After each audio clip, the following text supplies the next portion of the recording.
everybody, and welcome to Idiot with No Coding Skills attempts to replace himself with AI by building a complex Roblox game. Sounds like fun, right? Let's jump right in. Or not. These are all real limits I hit. Subscribe so I don't hit as many. Now for the real start, which was on my 4th chat thanks to some genius on Instagram. I'm not even gonna get into it. Claude hit me with 3 questions, 2 of which I made my own answer to, since Claude is stupid. And then I had a lovely error that ate all my tokens and ended the session, because I'm stupid. The next day I returned and was greeted with modeling, which Claude can't do. Thus, the models will all be terrible.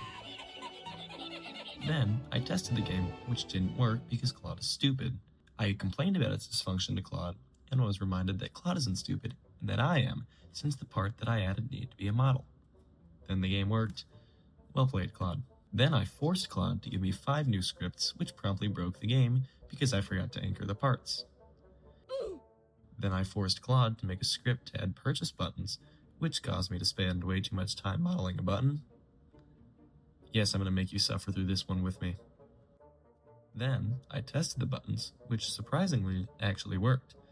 And with these beautiful UIs. While Claude fixed the UIs, I struggled with the service GUI for another extended period of time.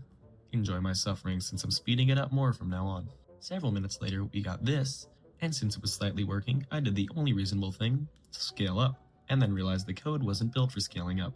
This one's on you, Claude. I attempted to order the buttons and created a drama that I would hold with Claude for several days. Button 1 did not spawn button 2, making button 2 always visible.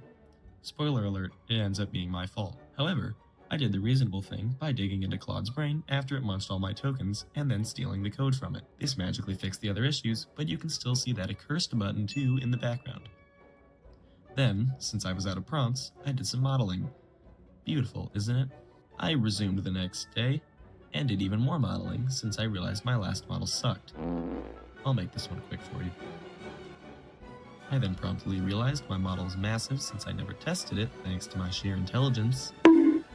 I stood there in disbelief for a few seconds, tried and failed to shrink the walls, and then proceeded to remodel the entire thing, which was really fun. I then remembered the toolbox and became hopeful that I could just steal someone else's work. I promptly decided that I didn't like someone else's work and that this disaster of a game would be wait a minute, mostly mine. Wait, what is he doing? Partly mine. And because I enjoy suffering, I decided to build the spawn.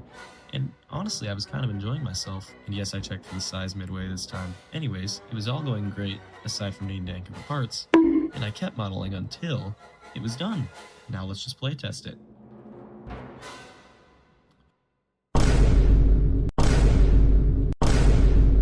For those of you who don't know, this is the screen that appears when one of your assets is broken. Now I realized that maybe I shouldn't have stolen all those models. I deleted model after model until the error just looked different.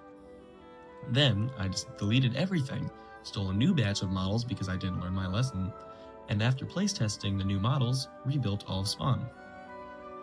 How do I even blame Claude for this? Then, thankfully this time I was prepared and knew it was the flowers that were causing the problem. So I purged the world of beauty, but it worked. About time. Then all my windows were 1 pixel off, but at the end of the day, I was pleased as you can tell by my nod. Following some off-camera coding the next day, the shop UI looked like this. I playtested the game and you can still see that button 2 was haunting me. And in some more lost footage, I stole even more models and created this basic map for the game. Another UI fix later, I attempted to make a free button to unlock the floor, and it worked flawlessly as you can see.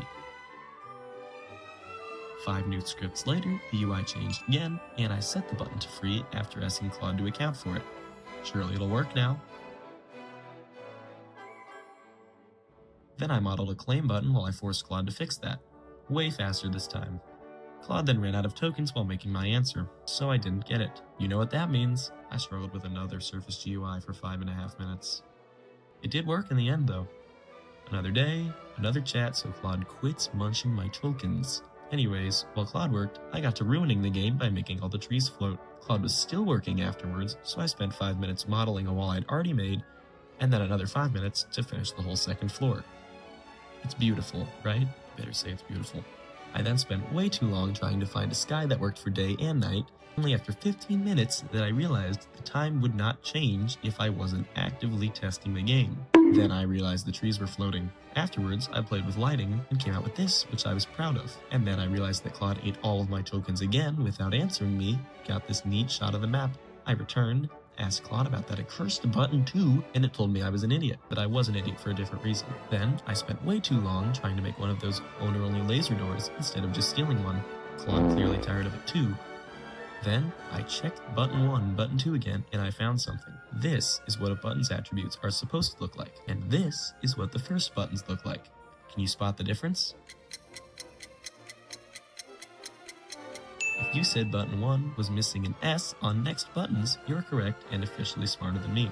After that stroke of genius from my otherwise vacant brain, I expanded the Tycoon and made it playable. I then did a successful playtest which inspired too much confidence. A few more tweaks and I'd be close to done. I then got an error, immediately blamed Claude, and was reminded that I'm an idiot. Having fixed that, I added titles to the buttons. In my eye, I mean Claude wrote the code and I did the manual labor, and then cloned the Tycoon to make individual plots. Claude then cooked up some more code which allowed me to configure buttons appearing better. Then I conducted one final playtest and was satisfied. Thank you all so much for watching. If you want to try the game for yourself, I've linked it in the description, and subscribe so I can make the next episode soon.